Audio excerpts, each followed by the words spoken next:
Let's style this beautiful high bun for my bride, Jade.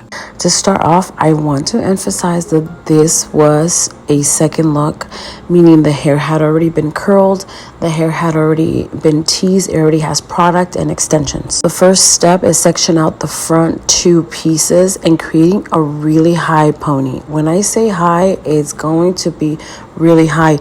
It is really important that you see the style from the front. I'm using a deconstructed donut as a scrunchie to hold the hair up.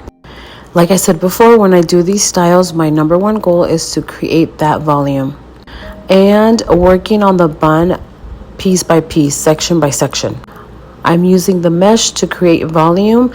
I am not recurling the hair right now because I'm just twisting. It already has product and texture, and you can see when she turns around the height of the bun.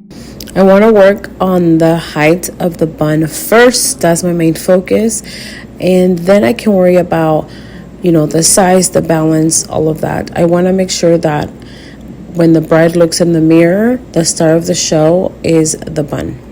Here I added most of the hair that was in the ponytail, and I ended up using an additional clip-in weft. I am using Bellamy hair extensions. These are 24 inches in jet black. Here's the extension that I added. This was just to add volume and kind of balance out the bun.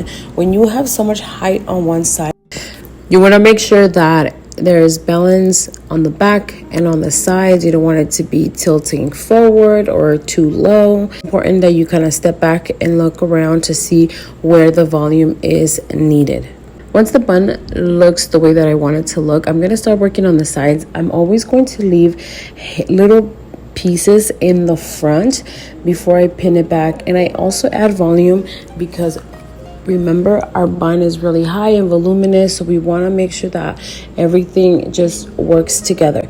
I like to leave those pieces and see how the bride feels. If the client wants to pin them back, I will always pin it back. This is really important.